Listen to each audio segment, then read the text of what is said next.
Hello, this is Reverend Don Lewis coming to you from beautiful Chicago. And tonight our question comes to us from Love My 40s. And Love My 40s asks whether it would be wrong to do a spell on a person with a mental illness if they are a danger to themselves and others. And I've held off a few days in answering this question because it happened to come in just before the recent tragedies that have caused so much pain to so many people. But I think that actually makes the question all the more relevant, and I think enough time has gone by to deal with it without being insensitive. And the first thing I would like to say is that it's generally not appropriate to do any sort of magic that interferes with another person's free will.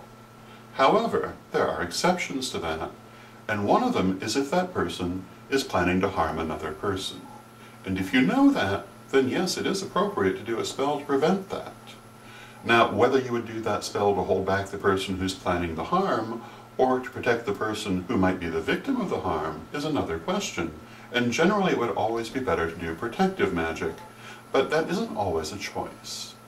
And, if somebody says to you, I'm going to murder my wife tomorrow, and you think they mean it, you should call the police. You should call the police pretty quickly.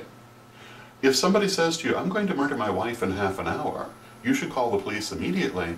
And yes, you absolutely should do some magic to try to prevent that.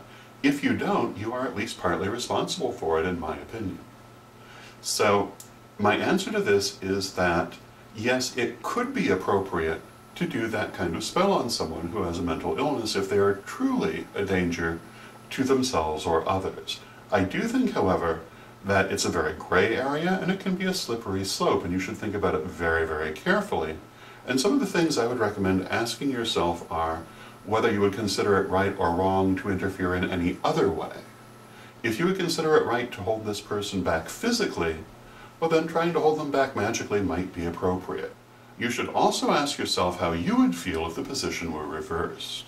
I remember the very famous example by Zsuzsanna Budapest about whether or not a rapist should be bound from doing any more rape. And I remember thinking even at the time, and this was the late 70s, that if I were that person, I would want to be held back from doing that harm. And therefore I would think it would be the appropriate thing to do.